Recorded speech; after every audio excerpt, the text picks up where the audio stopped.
We are live, GYGB War Report Show 2019. We made it. First show. I'm your co-host, Roberto Flack. My PNCs, Coltrane, R.O. Diggity was popping. What up? What up? What's good? Yo, man, we're here. We've been out for a while, man. We didn't do a wrap-up show. The holidays get us, so we do apologize, but we are here. And what better way to bring in 2019 or the first episode with the debut of Manny Pacquiao to the PBC? Yeah, that's right.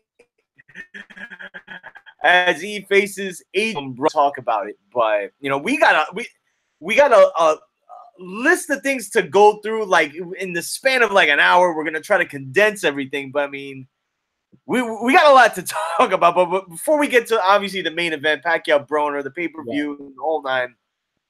First off, Happy New Year! Happy New Year to y'all. I mean, it's already January 17th. We're already. Or 16th, we're talking about like Happy New Year to everybody. Well, I think you get a pass on that until February. The Happy New Year. That's when the kind of the New Year, like it's like, all right, we're here, yeah. But look, man, there is a lot of news as it relates to boxing. I mean, we're already in the month of January. We already had a fight, which we're gonna talk about first. There is a fight that was officially announced today. As it relates to one of the welterweight champions, but we'll get to that in a minute. But the first, I guess, highly publicized. Well, I mean, I think we could say highly publicized based on the what we saw on Fox as it related to the push that this fight got, and that is obviously Jose Uzcategui, Caleb Plant, that took place on Fox Sports 1. This past Sunday. When I was telling people about this, they're like, Sunday? Even my wife was like, Sunday? That's about, like, yeah, my wife said the same thing. They do boxing on Sundays now? Right. My wife said the same thing, man. And I even had to remind my father-in-law. But the crazy part was he was watching, the football game. And, look, this is why they made this deal with Fox. And if you guys didn't watch the game, I think I counted about 10 promos. I mean, so they kept saying after the football game, after the football game. Now, mind you, there was a card going on during the game. It's just that when the game ended, it would lead up to the main event. So we did get a chance to see the return of El Chacal Guillermo Rigondeaux. He's going to stay at 122 or 126 pounds. But after all this time, now he signs with Al Heyman, and he's going to be under the PBC banner, and we'll see what happens. But, following the game, as well, we got news today, did this fight with Uzcategui and Caleb Plant, who, mind you, are two fighters that even somewhat like moderate known or fans that follow the sport, but maybe not as the hardcore fans. This fight almost generated 1 million buys, and we all know why. Right. And did you get a chance to see the fight, Train? Or I did see it. I watched it Sunday night. Yeah, I watched it after the game. So, I mean, obviously, we do have a new IBF super middleweight champion in of Caleb Plant. I think they did a good job as far as telling each guy's story leading into the fight. And look, this is Fox production. We get it. This is why they did this. But as far as a fight, ROD, like, I mean, let me get your 2 cents as far as we got the new champion, but like, how did you see the fight going, and when the fight ended, like, how did you have it scored?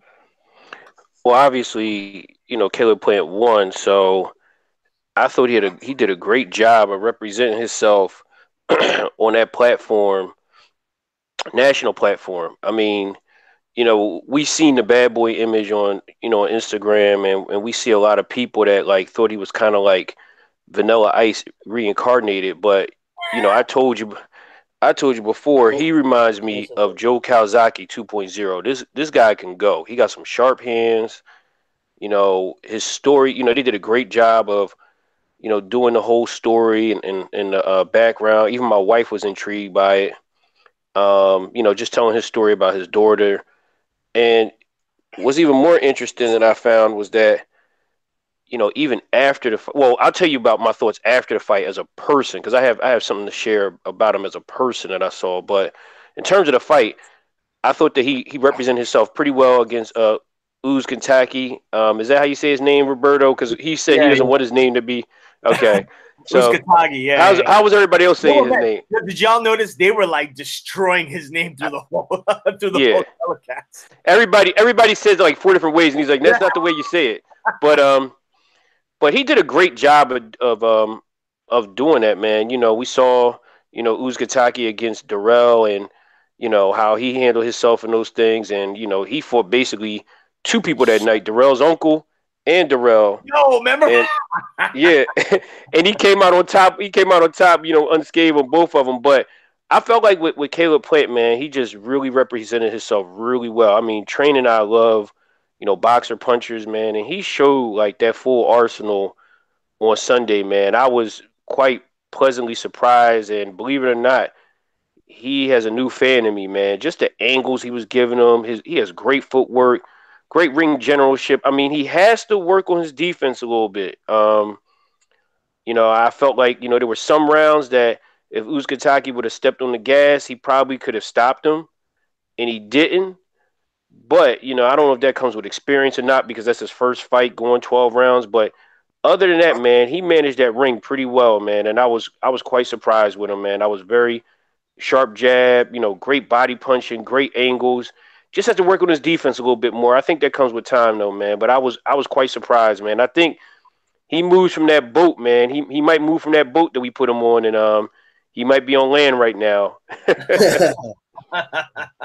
You know, you brought up a good point too, as far as there were points, I think, really towards the end of the fight where it looked like Uzcategui was starting to put it on, and it looked like Caleb Plant was fading a little bit, you know, because and you heard his corner was telling him like, yo, just relax, don't overcommit yourself, don't throw too much. And you kind of there was like a series of punches, I think in the 9th round, that it looked as if the fight was starting to turn around. And to your point, like Uzcategui never like stepped on the gas or never put it into 3rd or 4th gear.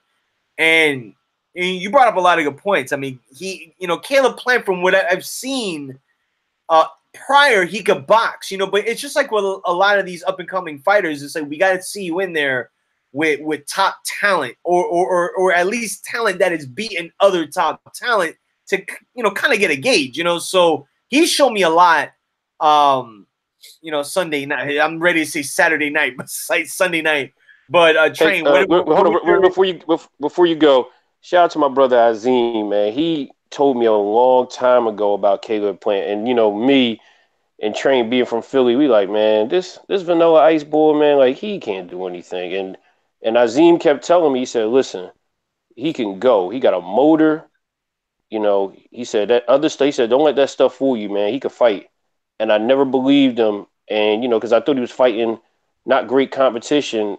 And here he goes. He steps up. Like, not many people want to fight Uzcategui, man. And he stepped up. And basically, man, he almost pitched a shutout, man. I mean, for the most part, I only had Uzcategui winning like maybe three rounds, 4 rounds at the most. But shout out to Azim, because he always tried to get me to watch him. And I never would, you know. So never judge a book by its cover, man. Yeah, Train, you wanna add anything to the? Yeah, I mean, I think About a Doubt broken down beautifully. You know, it's funny. Like when I first, you know, I only saw him fight a couple times. I saw him more on Instagram than I saw him actually in the ring fighting, and a lot of that is because his fights just wasn't televised. You know, you got to go on YouTube to see these fights, but you know, you can tell like he's a student of the game. Like I saw a little Hector Camacho in him. You know, that wide stance that he had. You know, kind of like Macho. You know, he moves around well, and he never sits in the same. See, I like when I watch young fighters, I always like to see their movement and how they use their footwork and work angles. Like Rada said, you know, he was angling. How do you say his name again? They was killing his name. Uskatagi, yeah. Yeah. It almost sounds Japanese. It's like right, funny. right. You know what I mean? So it almost sound like a Japanese, like master samurai or something. Samurai warrior. Uskatagi, you know, these guys, they're right there in front of you. You know, he really pretty much had one motor following Caleb playing around, and you know, he was working behind the stick, behind the jab, and just was angling. You know, and Radajab brought up Kawasaki too. Like I see a little Kawasaki, Hector Camacho. Like you can tell, like he's a student of these guys. You know what I'm saying? Like little variations of a lot of different fighters I saw, but like ROD said, the motor ran out a little bit. It was leaking a little oil late in the fight. Now a lot of that is because he never went 12 rounds before. So you know you got to factor that stuff in. I mean, he's 28 and he's a young 28 though. He's not like 28 like how 28 used to be back in the day. You know, he's still green, but I think he got the potential to be a star in boxing. You know, he got the swagger that people like to gravitate to. His wife is a famous broadcaster, so he in his story, you know, with him losing, I know Radada was going to get in, and I don't want to steal his thunder, but you know, him and his wife lost a child. So it's hard to root against somebody like that. Right, you know, right. You hate mixing business with personal stuff, but when you hear something like that, then you like, okay, I get it now. He's very open about it too. You know, very open, right? Yeah, that was ROD, it. you wanted to touch on that? I know he wanted to touch on that. Nah, you know, I think Train said it beautifully. Like, you know, just that backstory. You know, let's not forget Uzkataki. You know, he had some deportation issues as well as him too. So, you know what I mean? He had some child issues as well. But you know, Train, you keep going with your thunder because the only thing I wanted to share was after the fight what I saw. But keep going. Oh no, that was it. I was just saying that, and to Roberto's point, he's very open about it. So it's not like, you know, we're embarking on his privacy. This is something that, you know, everybody got different motivations why they do different things. And, you know, I think that we're all destined to do great things, no matter who you believe in, who you pray to. Sometimes things happen in life to make you stronger. And I think this is his strength coming out party, you know, from the tragedy that he encountered, you know, and, you know, I think he'll be rewarded for, because the guy first of all, he can fight, you know, he can box. And I just think that, you know, as they start to match him up against, you know, stiffer competition, you know, he won't look as lackadaisical in the later stages of the round. And to give Uzkataki some props here, you know, he never stopped coming on. You know, this is a type of guy that, you know, can give anybody problems on any given night. So you got to factor that in there too. Yeah, I agree. Yeah, he could definitely go. But what I was going to tell you guys was that if you saw, you know, Train alluded to seeing this guy on Instagram, and he's right. We've seen more of this guy, and that's what I think kind of annoyed a lot of people. Like, we've seen more of this guy being like Fashion Nova more or less than being, you know, a fighter. But like, what's so crazy that I saw is just, you know, a measure of a man. After the fight, he saw Uzkataki, went to him and said, "Look, man, I know we were both fighting for a particular goal. You know, you lost something, I lost something. I know you have problems. You want to keep your son here." And he said, "And as a man, I'm going to do everything in my power to help you. We were competitors, but now we can cooperate, man. And, you know, I'll do everything in my power to help you, you know, get your son or keep your son here, man, whatever I can do to help you." And I thought that was cool, man. He went to actually seek him out after the fight to tell him that, not in the ring, but after that, man. And definitely I thought that was cool. Yeah, I thought that was dope, man. Like you said, Train, like, you know, my wife and I always say, man, like, the people that usually give the most is because they have someone like pouring to them and give, you know? And, you know, he probably had a lot of people, man, based on his situation, kind of pouring and give to him, which is why he's able to kind of pour in and give to somebody else too, because he probably know what it's like, you know? And that's what I thought was dope, man. Like you know, again, he's from what, Nashville or Tennessee? Like, where's he from? He's from Tennessee, somewhere in Tennessee, yeah. So, you know, some of those, you know, Tennessee could be rough, man. Like, we laugh at it. We think about like, you know, you know, their basketball team. We think about, you know, the Titans. We think about, you know, Elvis and barbecue and all this other stuff, man. But Dolly Parton. Dolly Parton. Yeah, it could be impoverished though, man. If you think about it, that, you know, It doesn't matter the color either, man. So you know, he probably grew up with a lot of difficulty in his life, and No, for he him to said be, that. He talked about that, yeah, Ride or Die. He talked about yeah, exactly what you're saying. He's like he yeah, grew up with nothing basically. You know what yeah. I And mean? that's what I said. I can listen. I can vibe with somebody like that, man. Somebody that can kind of after the fight, kind of go in and kind of like boom, pour into somebody after it, man. I can't again, and I'm gonna get on a tangent. I can't pour into what happened in December with that upset. You know how they handled it. You know, a certain set of people how they handled it after the fight. That wasn't cool to me, man. But like this one right here, man, he's sharp and he pretty sharp outside the ring too, man. I like him. He got a fan of me. Yeah, man. So I mean, obviously his story is one that I think people will get behind. And look, and again, like Train said, like the dude can fight. It's not like somebody's, you know, and again, and it's funny how we're going to talk about one particular fight where, you know, some people get opportunities that maybe they don't deserve or they do.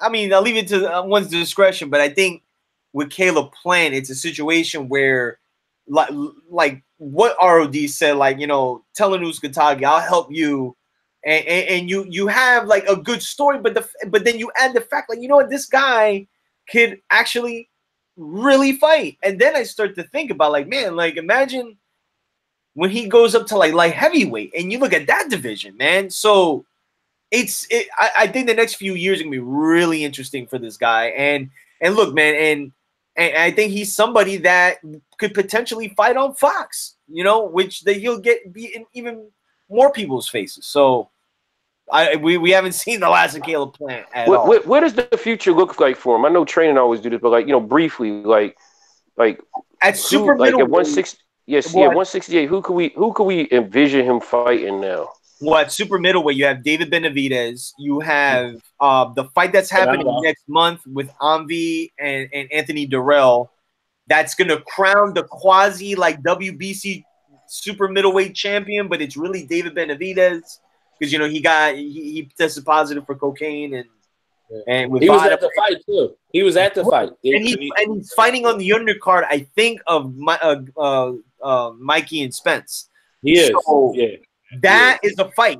Benavidez and him, that's a fight. You know, him and Anthony Durrell, that's a fight. Amvi, that's a fight. So he has options, man. And all those guys are with Al Heyman or a fight under that banner in a sense. So the only one that would be the odd man out is this dude that's with Bob, Zurdo Ramirez. But I mean, to be quite honest, he had the tougher competition is where he's at anyway, so I don't think he's missing out on much. But in any case, the announcement was officially made today. What was it? Was it today? Well, they had the press conference today. Terrence Crawford versus Amir Khan was officially announced. They had the press conference in London. I will say it was in London, right? Right. Yeah. They haven't announced where the fight is yet. Many believe it's going to happen in Madison Square Garden. That's it just makes sense. Come on. Right. Yeah. You know, I think they're trying to get Bud. You know, the Garden has always had these guys that have represented an era, like Cotto. You know, obviously because of the Puerto Rican. Right. Tito at one point, and then, like, you know, they just had a slew of fights. But Bob seems to be using the Garden while the PBC's using the Barclays Center. And he's one of the guys, along with Lomachenko, that they're trying to put on that platform. But listen, man, this is and the other thing is that this is going to be ESPN's first pay-per-view. To my recollection, I don't think they've done this before. If I'm wrong, let me know. But this is going to be their first pay-per-view, and it's funny because last year, like, who's buying this? I know we're gonna get into this. I don't know. I don't know. But what's funny is I found it hilarious how last year, remember how the narrative was that we're gonna get rid of pay-per-view and we're gonna use ESPN Plus as the. And then when they figured out that ESPN Plus, and look, man, they have great content on there, but it's just even compared to DAZN, man, it's just very difficult to navigate to whether it's your phone or right. Where with DAZN is an app. Period. You're ready to go. You know. And then Disney's bringing their app out, so ESPN Plus is null and void at this point. Right. It's so right, exactly, because I think at some point the Disney app, maybe not immediately, but I feel ESPN is gonna get suctioned into that whole umbrella. And they're owned by the same company anyway, so it is what it is. So as far as the fight's concerned, man, I mean, listen, let's start with Amir Khan first. I mean, this guy, man, wow. All right, look, I'm not going to get into the history of Eddie Hearn and Amir Khan, but they've had bad blood over the years. And then when he signed with Eddie Hearn, and everyone's like, oh, wow, you know, what was everybody's thought process? Wow, boom, they're going to get the Brook fight. He has a comeback fight. Has another fight. He only has 3 fights left on this contract. The last fight, which everybody expected to be Kell Brook, now ends up being Terrence Crawford for the WBO welterweight championship in a fight that for Amir Khan, he's going to make dramatically a lot less money, which everybody knows this.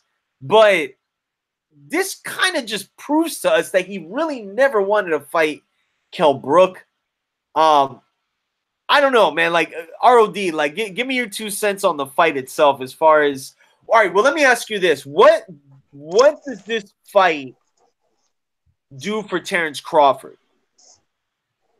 Well, it gives Terrence Crawford the name on his resume that he yearned for quite some time without really getting deep into that PBC stable where, you know, you got the Sean Porters and, you know, obviously, you know, I would call him like, you know, we talk about Contra a lot, you know, when you get to the boss boards, you know, you got Spence, you know, and the Danny Garcias of the world who, you know, went from 140, didn't fight Bud, and kind of is not interested, it looks like, a fight in either one of those guys. So it kind of gives him this so-called quote, you know, air quotes, as my wife said, you know, positive opponent on his resume, because a lot of people, although we believe that Bud is a pound for pound, they don't think he's for pound competition at 147. Now, granted, you can't make these guys fight, but this is what it gives Bud. You know, for Amir Khan, it's a chance at redemption. You know, it's an opportunity for him to reprove himself. You know, here's a guy that's kind of got more lives than a dead cat at Pet Cemetery. You know, that movie's coming out this year, man. It is, yeah, man. He just keeps coming back, man, and we always, you know, he's a former Olympian. He has great skills and everything. You know, contrary, it's funny.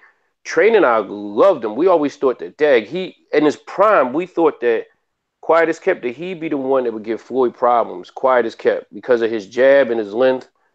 But you know, I just cringe when I see people switching promoters a lot, switching trainers a lot, you know, having like in-house domestic issues, and you know, that whole thing with Anthony Joshua was a force, man. It was just like, wow, man, I can't believe, like, it's just, so for him, it's just really, for Khan, it's an opportunity of redemption, man, despite all he's been through. But, you know, like Train said, I remember Train said earlier, man, offline, he said, it seemed like Bud is just like, you know, I'm just going to go through the motions with this. And granted, I think the fight will be good while it lasts, you know, but I mean, we know that Bud is a different type of dog, man. You can pick any dog out. Yeah, you can pick any dog out from the SPCA, man. And, you know, Bud would be the dog that, like, you know, you be like, yo, don't go down that end. Like, he kind of crazy. You seen the size of Bud's dog, man? Remember that I sent you the link of that? What was it? What was the kind of dog he had that I sent you the picture of? It's a Tibet, something Tibet or Tiberian Mastiff. I think it's a Mastiff. Yeah, so it is a massive ROD. Yo, them joints is huge. You're going crazy. But yeah, you like, listen, like I said off air, and I'll repeat it again. I've watched a lot of press conferences. I've seen a lot of build up for fights. I've never seen a fighter call a fighter one of the top 7 fighters. Like even Floyd a lot. You know, Floyd like he's one of the top 3 guys in it. Yeah, you know, he built him up like to the. You know, Floyd. You know, he was. I mean, not just Floyd. Everybody. Everybody. Everybody does it. Bud was like, he's like. Listen, 6, 7. What did he say, Roberto? 6, 7. But the thing is that he's somebody. I don't know if it was you, Train, that was saying it, or you, ROD, but like he navigates through social media. Like, so it's like he knows, man. Like, come on. Why I respect him though for it because he's just he's being honest, man. He didn't try to do no fluff. He kept it all the way real, and he gave. Even we don't agree with who the top guys are. To a man, he said, the reporter said, well, who are the top welterweights? I thought he was just going to say, like, oh, me, like, ain't nobody. But he's like, you know who they are. You know their names.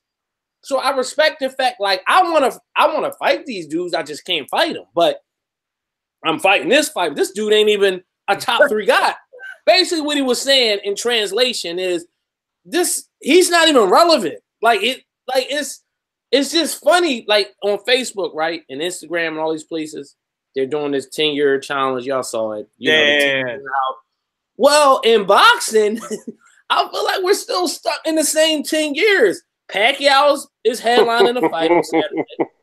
Amir Khan is still relevant. These guys were relevant in the early 2000s. Yeah. Look, Khan been around. How long has Khan been relevant since? Right? At least over 10 years. Yeah. Somewhere in that ballpark, right? Yep. Without a doubt, we started Guard Your Grill in 07, and Khan was right in the mix of that in the first couple years. So my point being is that Bud is taking the fight because, like Radada said, Bob just went and got him a name, basically. He went and got him the best name available. And he had to because he's gonna beat Amir Khan. First of all, Khan he has no more punch. His punch resistance is shot. You blow on him, he falls down. Yo, he's been dropped like I think in the last like 3 or 4 fights, or like in his last 4 fights, he's been dropped in 3 of those by guys that aren't like the biggest punchers, man. And now he got hurt by Chris Algieri, man. Chris Algieri can fight, but he ain't a big puncher. Exactly. There you go. The only thing I like about Amir Khan right now, Training, I used to love his jab. The only thing we like about him is he has Virgil Hunter in his corner. Yeah, I mean, it's just with him. Honestly, man, I just think his chin has been the biggest Achilles heel in his career. I mean, it really is, because think about it, man. If he had even Adrian Broner's chin, I honestly think he would be further ahead in his career, man. Like, it's just he gets hit with stuff that it's just like, I mean, granted, look, you know, shout to ROD, the Dracula punch. He gets hit with that. But then, like, even beyond that, right? He never, like, after that punch, he never gathered himself. And then what was the other fight where Canelo is just like, oh, you know, what are you going to do, you know? But he's been knocked out in ways where it's just, it looked as if, like, years of his career been taken off. So now you have a guy like Terrence Crawford, who is rated, I think all of us have him #1, pound for pound, isn't the big thudding puncher like maybe an Errol Spence is, but the accumulation and then the skill factor. Yeah. And then adding the fact that Khan doesn't have it, you know, his chin is just very weak. All right, let me ask you all this. Go ahead, RD. No, I was just going to say that one thing, the elephant in the room, I know Train said it seemed like Bud was kind of taking this fight reluctantly, not taking it for granted, but just kind of taking it reluctantly. It's so crazy because my dad always said, he was like, man, once somebody's been knocked out, man, there's like a blueprint for that. And like with Khan, unfortunately, we have different blueprints from different fighters. So we can look at the Canelo fight. Yeah. Canelo might have ruined him. But like if you look at Bradis Prescott, man, that 30 seconds, man, that he got, like he was undefeated. He got dropped in 30 seconds. And to me, that was like he been knocked out in the amateurs or something like that, like very bad. Yeah, like, well, they said it was a problem early on in his amateur career that they always work. Well, first of all, he doesn't have like boxing instincts when he fights. He fights like at one gear, right? Everything is like 90 miles per hour. Like he doesn't have that slow down. It's an Olympic style, right? It's like an amateur Olympic style boxing that he uses. And what happens is, and it's almost like me and Ryder always talk about this. We can go get 30 dudes from our neighborhoods that can probably compete with some dudes in the NBA. Real talk. But you get them under a whistle, it's like it's like they don't even know how to play the sport. It's like, I'm sure you know, Roberto, like it's like guys, and listen, Khan is a professional, so the analogy may seem off, but the point I'm trying to make is that under the professional rules of boxing, his style, that amateur style, it only take you but so far. When you start fighting against guys that know how to clinch, that know how to counterpunch, that coming straight forward, trying to punch over top of everything, it don't work in the pros. Yep. It just don't work. And we've seen it, like Rada said, we've seen so many different styles beat him and knock him out. He gets caught admiring his work against Danny Garcia and gets knocked down and never gets up. And he was killing Danny. But boxing ain't about people forget that. Yeah. That's the thing. Like people forget with that fight that Khan was boxing circles around Danny. And look, to Danny's credit, he timed him because Khan, to what what you were saying, Train, he goes at one speed. So for Danny, he's good enough to say, all right, this guy's coming at me 90 miles an hour. This is where he's gonna be.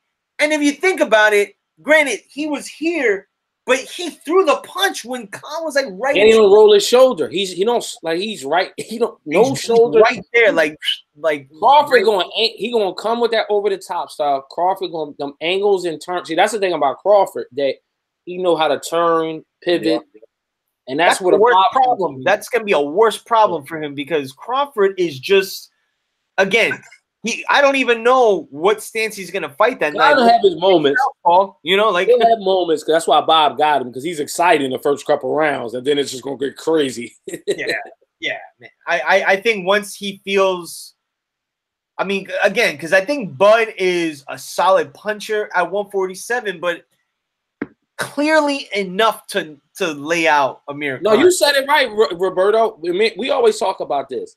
Sometimes it's better to get knocked out versus getting beat up. Yeah. Yep, I agree, man. I agree. So that is April 20th. Again, they haven't announced the venue. I think it's pretty clear it's going to be Madison Square Garden. ESPN, they need to stop it. The people that's picking Khan. I know some people don't like Bud, and that's cool, but stop it. Have you talked to anybody that? Oh yeah, I've talked to a few Crawford and is not picking him by knockout. I actually talked to a few people. Like, you know how they do the same thing with these Broner. I know we're gonna get there, but it's like, I don't know. They start talking that. Shout out to my, we all have our chats, man. I know you got people like that. Come on, we all got. You know what?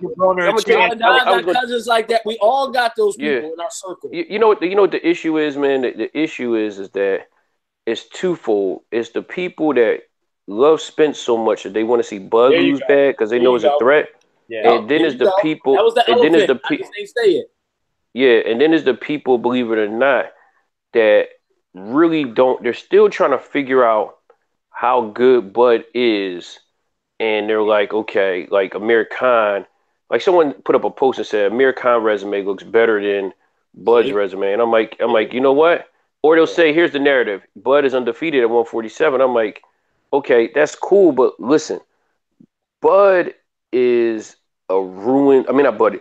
Khan is a ruined fighter at this point. Unfortunately, man, like it's so bad. And to be honest, man, like I could see, maybe that whole thing with Brook might have been an embarrassment because I got Brook dogging him. To be honest, that's why he's fighting. That's why he fighting.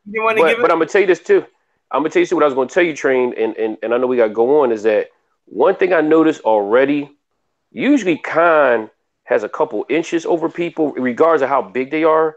Man, Bud was like looking. This dude, Bud had on like Gucci, like just basically regular shoes, and dude was like, exactly, yeah, he has Tupac with the turtleneck. He had the James Dean turtleneck. Yeah, and it's funny because he was eye to eye with him. I saw that. It showed you how big Crawford is, man. So, usually Khan is bigger than some people. They got Khan at 5'10" and a half sometimes. Maybe remember Roberto? They had him at close to 6 foot at one point in time. He was like 5'8". They were trying to compare him to De La Hoya size. I remember. They just kind of compare. There you go, Train. Now you looking at Crawford, you like, oh crap, he's not as small as we thought he was. Well, we saw that when he was with Spence. He gonna beat the living daylights out of Khan. This is gonna be ugly. Yeah. This is gonna be ugly. Like, I think Khan's gonna have his little moments early, like you have his moments. That's what I said. But have his moments early. This is gonna end bad for him, man.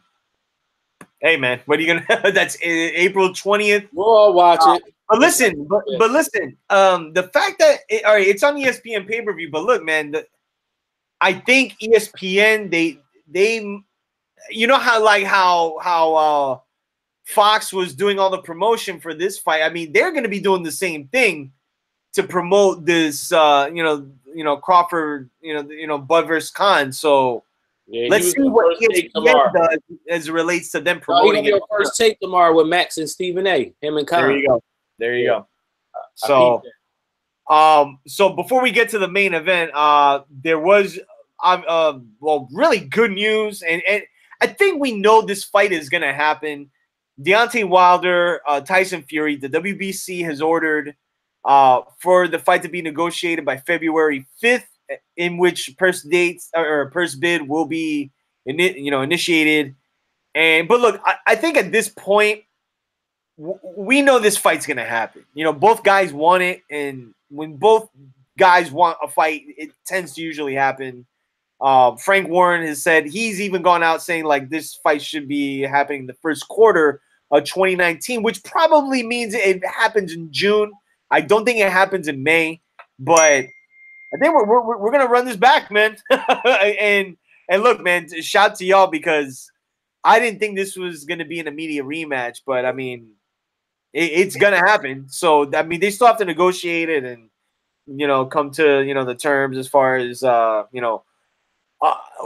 interesting thing, man, is I wonder if Fox is going to try to make a play in this because they should.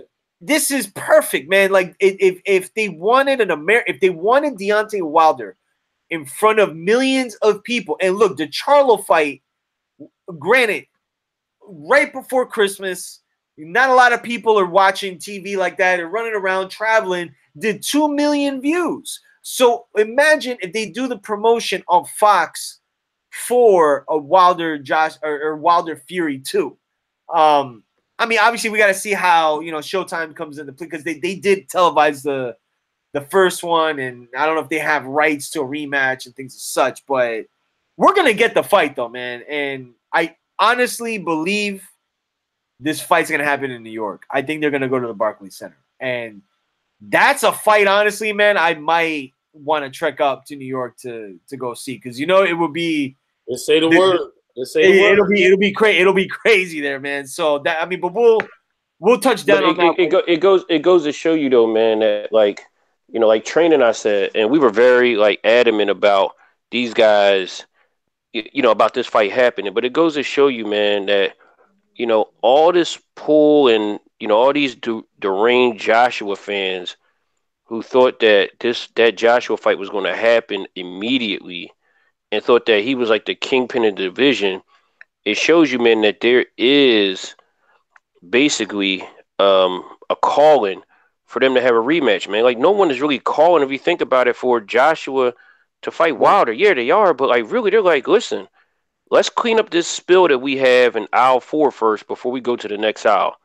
And to be honest, a lot of the Tyson Fury fans are saying the same thing, man. And I'm gonna be honest, fight was exciting, man. And I got both of them beating Joshua, to be honest. So it's not like like you said, Joshua's out of the cold again.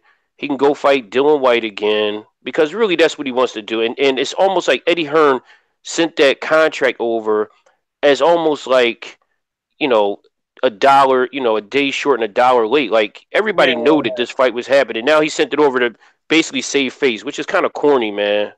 Well, let me just say this real quick about Wilder because I know a lot of people was trying to give him some flack because of the decision that he got. But at the end of the day, and we all talked about this week because we got on the show that Monday or Sunday, I forget what day we did the show. But anyway, he got on Fox with Shannon Sharp and Skip Bayless, and he made the rounds, the Saturday, the daily 24/7 news cycle shows, and got on there and told everybody, like, I gotta finish my food, basically. I got just rematch need to have, like, he knew the decision he got was somewhat of a gift, and to a man, he was like, he wants to fight. This is the fight he wants again. Before he's like, I don't want to talk about Joshua. I don't want to talk about none of these people. He's like, I need to fight this man again. So at the end of the day, I just wanted to put that out there because he could have easily fought a Povetkin type person or whoever and put this fight off. Because I'm sure somebody probably got in his ear like, well, why don't you take a tune-up fight and then, fight Fury? But this is the first fight out the shoot that he's taking. To me, that's a G move, and I respect that like crazy. I think Joshua is gonna fight Big Baby Miller, like, because I think the whole thing is, I mean, you saw Joshua at that Canelo fight, and he got whim of like, oh, okay, this is what it is to fight in the United States, and I think also too, being that Big Baby Miller's with DAZN, he's from Brooklyn. That's a fight they could easily do in New York. It'll be on DAZN, the whole nine. But I think it's pretty clear at this point, man, that Wilder Fury, they're gonna promote the hell out of this fight, and I think it has stolen the thunder from whatever Joshua at this point can do, because even the UK fan base is like, it's like hard to it's kind of hard to defend them, some people were seeing in the news these days, but it's just like, it's crazy, man. It's crazy how, in situations like this where we thought by April we would be seeing Wilder and Joshua, is now turned into a fight that, for all we know, can end up being a trilogy before Joshua even gets the fight.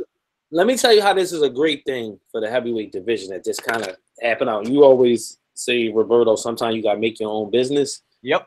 And I think that sometimes making your own business just falls in your lap. And this is what happened with Wilder. Like, business fell in his lap by accident. Coincidental or accidental, it fell in his lap. So now you got a situation where Joshua is kind of out, even though he's the bigger fish in far financially. But as that being said, he's still the third wheel on this operation, because like you said, they could potentially fight a third time, have him tied up, and he could potentially get that fight, if not this year, in 2020. But all that being said, the fact that here on this show, we would just give one bar to the heavyweight division. Now we got a hot 16 for it. Right. We spent 16, but like record soon. It was like a half a bar. We would talk about it. Word, man. We might have an EP coming soon. Rap, seriously. Produced by Alchemist, but no. So any case, but yeah. So look, I think the boxing world is gonna get excited for that fight. All of us are. It was a better fight than any of us, I think, ever expected it to be. And again, that is why rematches tend to happen. And also when they do good business like this one did, we're gonna get a sequel. So we'll just have to find out if it's The Godfather 2 or if it's Halloween 2. I don't know. Godfather 3 or Godfather 3. We don't talk about that movie. We don't talk about that one. So on to the main event, man. Look, but the first, I mean, this is the second pay-per-view for Showtime in the last like 2 months.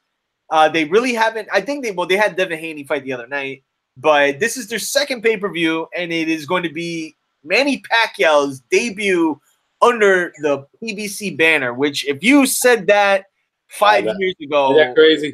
You'd be like, "Yeah, you crazy?" But as boxing has always shown us over the years, man, like expect the unexpected, and Manny Pacquiao is continuing his boxing career, and the first fight in I'm not sure as far as how lengthy the contract is, as far as, the terms, how many fights or how much he's getting paid and things as such. But Adrian Broner is naturally what many people thought. It was either him or Danny Garcia, I think, were the two candidates that many thought would be Pacquiao's first fight under the banner.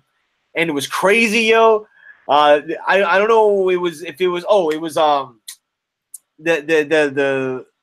rivals, at the MGM.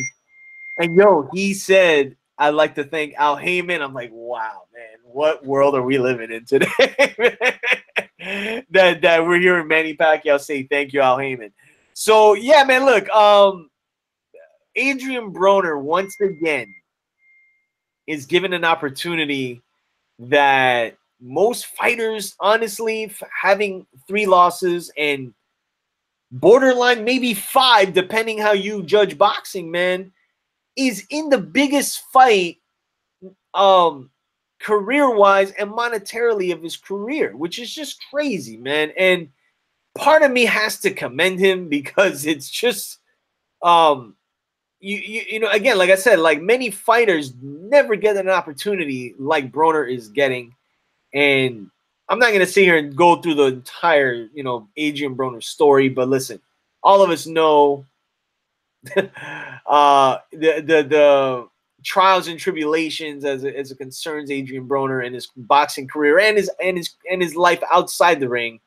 But has he, and we've said this time and time again in previous fights, but is this the end of the road for Adrian Broner as it relates to this fight with Manny Pacquiao? Like, is this it? So let me get ROD. Let me get your take, man. I mean, as far as just how you see the fight playing out, and like, what do you think as far as Adrian Broner is concerned? Do you, based on what you've seen, is there anything different you've seen this time around that makes you think that we're going to get a different Adrian Broner than we've seen in the past? No, I mean, no. I think Train and Sleep used to quote Jay-Z's line on the Black Album. No matter who who you are who you are, player. And I think that this is who Adrian Broner is. Unfortunately, we want Adrian Broner to be something that he's not. We tried to will him to be something that he's not. From the minute he came down with Kendrick Lamar, I was like, oh man, like, not too many people know about Kendrick. Like, we love him for doing that. Then he started going, with the can attitude. It was catchy for a lot of people, man, if you were into that. But when he fought Maidana after that, man. Actually, when he fought Paulie. Oh, what's that? That was I'm on my wife Apple. That's that FaceTime stuff. Okay. I'm Android, so this stuff is okay. My bad. Yeah. No, that's cool. But when he was with when he fought Paulie, man, that's where I think like the beginning of the end, where we kind of said, well, wait a minute, this guy may not be as much as a barn burner as we thought he was, and we kind of had questions about, does the attitude match what we really believe what Adrian Broner should be? So if you're asking me, who I think Adrian Broner is or what's going to happen, I really believe that Adrian Broner is what he is. I think that he's become kind of punch shy after the Maidana fight. We saw it with Mikey. Train and I were very adamant in saying, oh, he's going to beat Mikey. And, we underestimated Mikey, and Mikey's a great champion, but we wanted him to throw more punches then. We wanted him to throw more punches in that Porter fight. Those things didn't happen, man. And I'm starting to think that this is who he is, unfortunately. Everybody's entitled to bad nights, but if you have a string of them, you start to believe that this is, whatever this person is producing, this is what they are. So one thing we know about Manny Pacquiao is Manny Pacquiao, regardless if he wins or loses, even that Floyd fight, even though his shoulder hurt, he threw way more punches in that fight than I believe Adrian Broner has thrown in his last 3 fights. So, that's just something that really that's telling right there. So, unfortunately, man, I really believe that Adrian is motivated. I think he wants to do it, but it's a question of can he do it? And I think honestly, man, regardless of it's a 25-year-old Pacquiao or 40-year Pacquiao, I think that, unfortunately, man, it's not like Adrian Broner is moving out of the way of punches either. So if he was slick and moving out the way of punches, I would think he would have a chance. But if you're not going to throw punches and you're standing in the way of punches, and you've been in fat camp for the most part, like you can't beat any version of Manny Pacquiao. And I don't even, and Train knows, like, we like Manny Pacquiao as a person. It's just his style is not my cup of tea, but his style is enough to embarrass Adrian Broner. I can tell you that right now. Yeah, I mean, I think the problem Broner has always had is just he's well, maybe not his problem, but I think he's been painted as a fighter that he really isn't. And look, again, the people look at the exterior and they tried to paint Broner like as an heir apparent to Floyd Mayweather, but even before the Malignaggi fight, man, I gotta say the Daniel Ponce de Leon fight, I saw things I was like, oh, okay, like there's things he did in that fight that that kind of was a cause for concern, but then he didn't really ever fight anybody like of like high merit. I mean, he beat DeMarco, and I was like, all right. Overall, I think if there's one thing he did in his career that was one of the biggest mistakes is he jumped from 135 to 147.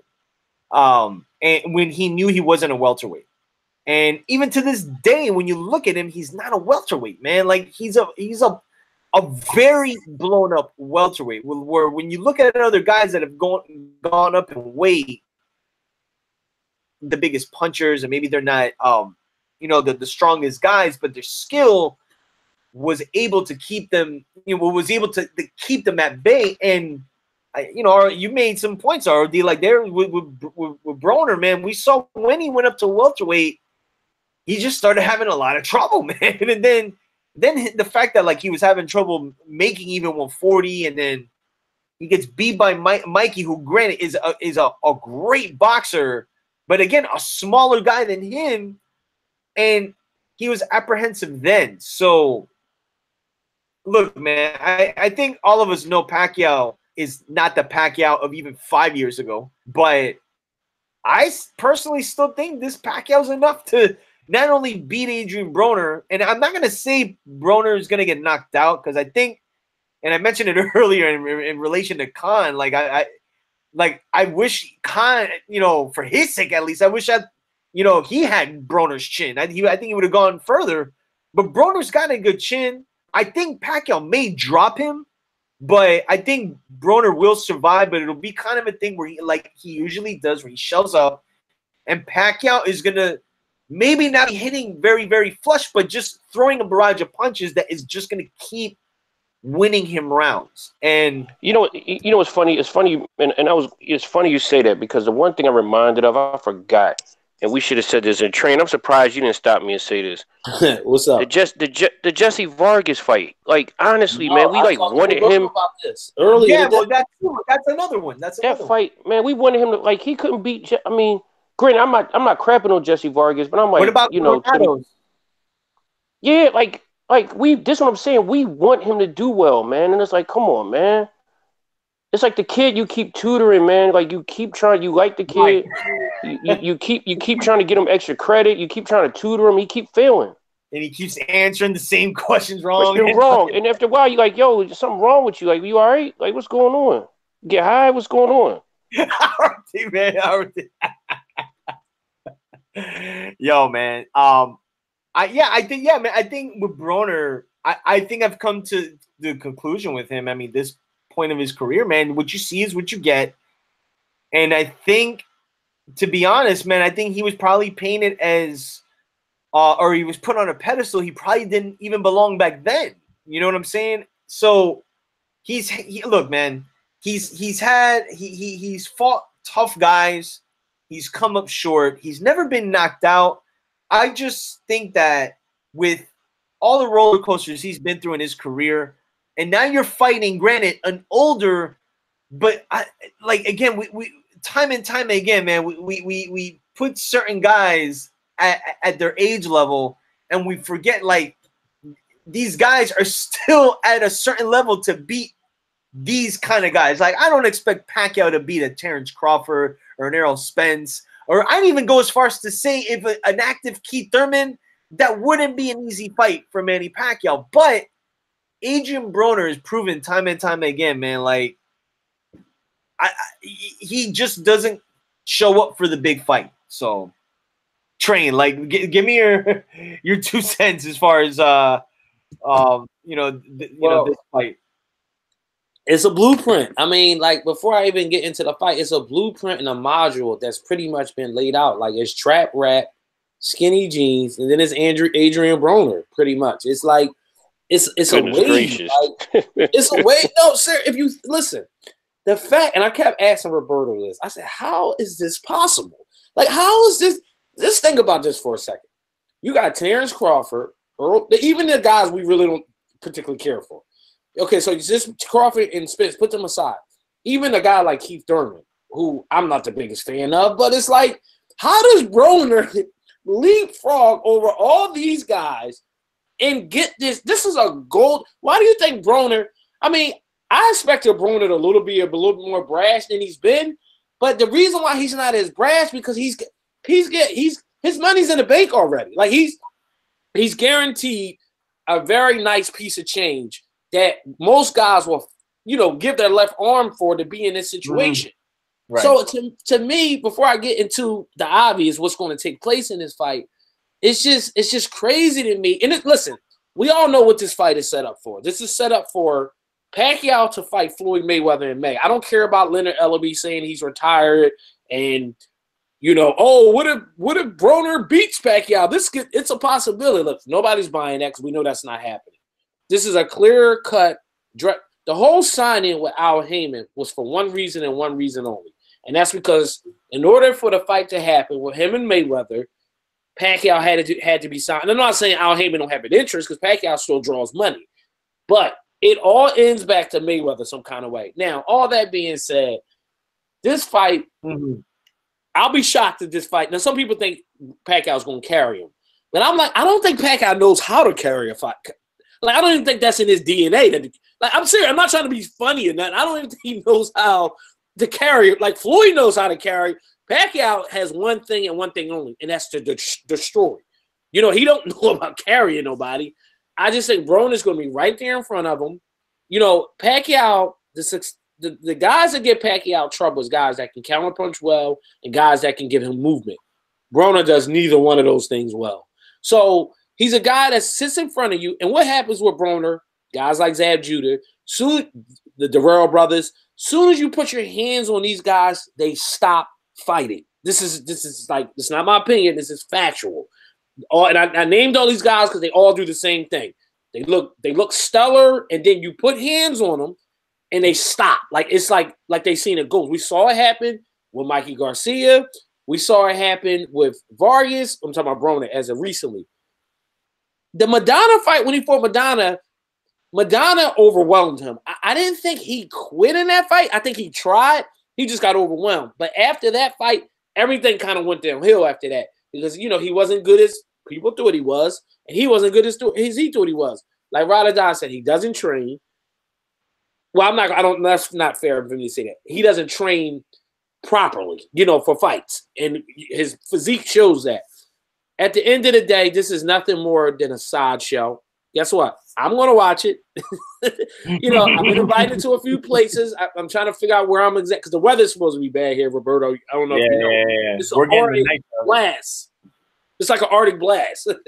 So it's going to be crazy. So I don't know I might need to hit a link up. So I don't know what's going to happen, but we're going to watch it. And the fight, what do you think pay-per-view wise it's going to do? Number wise, because it's still Pacquiao. It's still Pacquiao. It's $75, man. That's a lot for this, man. They tripping. It's just, look, man. Again, streaming has come a long way. I'll just say that. Them joints is vicious. They clear now. Right, man. It's 1080p, man. So it's just, look. I mean, if it clears 500K, man, I think they did good. I think they did good if they do that.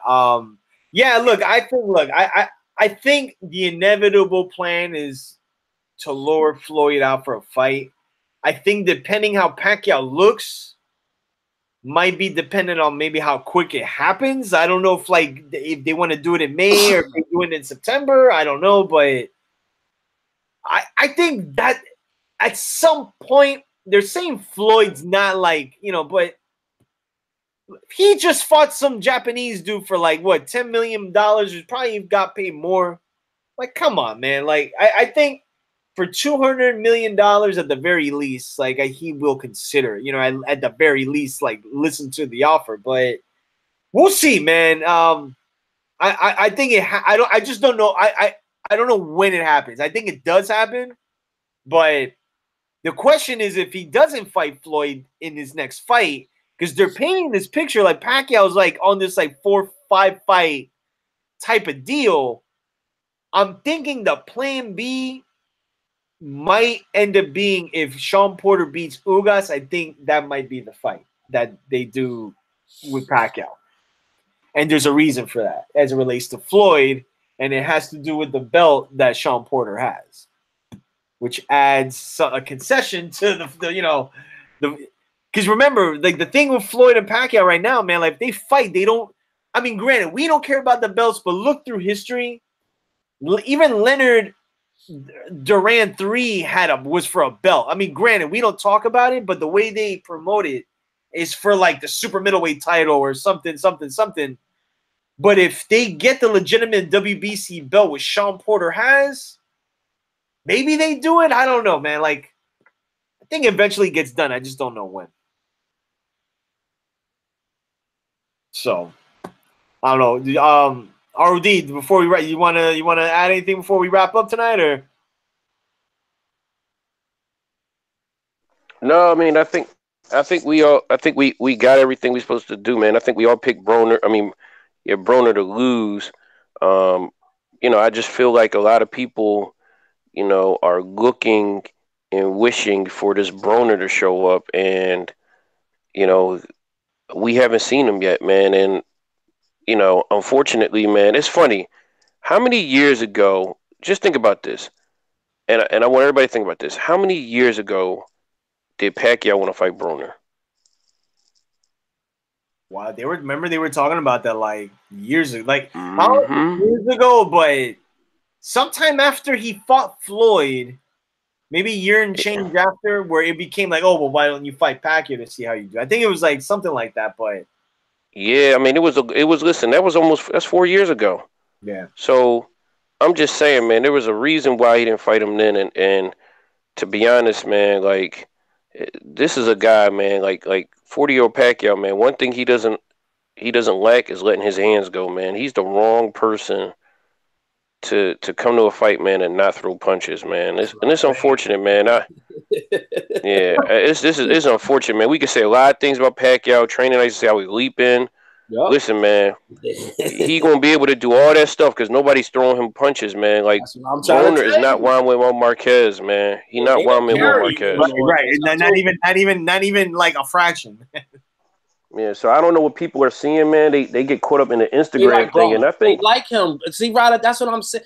There's a fraction of people out there. It's crazy, but we live in a society now where people are more caught up with the fanfare, following him on Instagram. It's just amazing. My man brought that up. Yeah, my man brought. Isn't that crazy? Yep, and that is partially why he has this opportunity, man. In 99, 98, you think he would have had a Pacquiao fight? Heck no, it wouldn't even have happened. He'd be done, man. So as far as there is a card. Nobody's really talked about it, but as far as I'm gonna read off, the entire pay-per-view. It's gonna start off with Jack Tapora versus Hugo Ruiz for the WBA interim featherweight title. And then Nordine forgive me for pronouncing this. Obali versus Rashid Warren, who I've seen, and that's going to be for the vacant WBC bantamweight title. And then the co-main event, Badu Jack, Marcus Brown. I'm actually interested in that for the WBA and their interim titles, a light heavyweight title.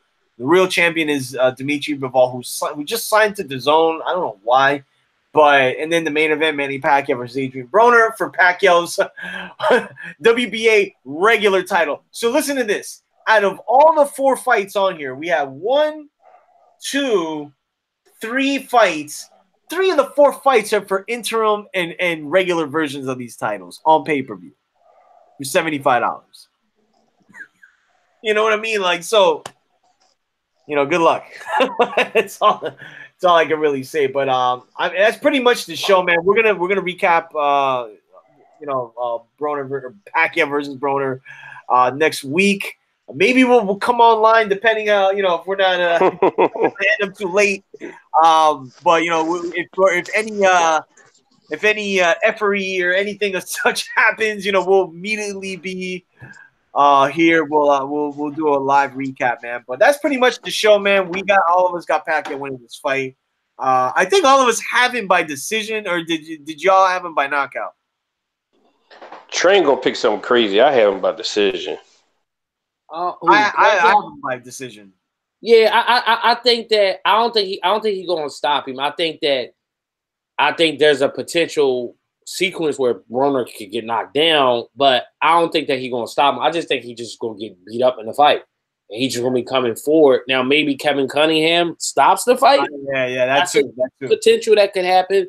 The problem with Broner is that if he's right there, he don't move, so he's there to be teed off on. So yeah, will there be a scenario where Kevin Cunningham and Mark Stafford, or whatever is the other guy name is, his coach, the trainer, second chief corner Stafford. Yeah. Comes to a point where they're like, all right, we've seen enough, because they got to carry the show on a little bit longer. They don't want to ruin it. Yeah, that's true. One night. Hey, ROD, you think Broner have the Mosley face? Man, he might have that jump. But let me ask you a question, and this is serious. I know y'all gonna get mad at me, man. Can Broner beat Jeff Horn? The Jeff Horn that beat Pacquiao, can he beat him? Honestly, man, like based on the way Jeff Horn fights, okay, like that would be a difficult fight for Broner, man. Like, and look, the reason I say that is because when you go through Broner's track record of guys, like even beyond the guys we mentioned, like the elite guys. Like, he had trouble against, like, I forgot the Russian dude's name, but he had trouble with him, So, like, Jeff Horn, granted, like, Pacquiao beat him, but he's the kind of guy that I could see. Now, mind you, he's bigger than Broner, and he would be able to rough Broner up. I mean, like, I don't know if he lands like clean punches or things as such, but it's like, what have we been talking about with Broner? When you throw a lot of punches at him, what happens? You don't like that, man. Like that's the thing. Yeah, he get discouraged. He gets discouraged. Exactly. That's perfect. I think there's gonna be a punch early in the fight that's gonna make Broner like. That's why I said the Shane face, because when Pacquiao landed that shot on Shane, like Shane had that look like, am I in a fight? Like where? Like he was like zapped. No, that was that Curtis Steven Triple G face. Like same thing, man. Same thing. But Shane even said, he goes, yo, it wasn't like he hit me with this hard thudding punch. It was just, it came out of nowhere. And he was saying like it took him a couple of seconds to register. Like he didn't realize he was on the ground. Like that was like pretty much what he was saying. I was like, oh man. But I mean, let's see, man. But we all got Pacquiao. But that's pretty much the show, man. We will be back next week. Keith Thurman, Josecito Lopez will be headlining Fox's PBC next date. That's next weekend. But yeah, man, that's pretty much it. February, we have Kovalev versus Alvarez 2. That's gonna be on ESPN. And also obviously Abner Mars or Gervonta Davis and Abner Mars. So lots of boxing, man. We're heading into 2019, full steam ahead, and maybe we'll be back Saturday night, Sunday morning, do a live recap of Pacquiao versus Broner, man. So until next time, follow us at GYGB Boxing on Instagram. You can follow me at RobM_GYGB, Coltrane GYGB as well. Follow us. We'll be back next week. So until next time,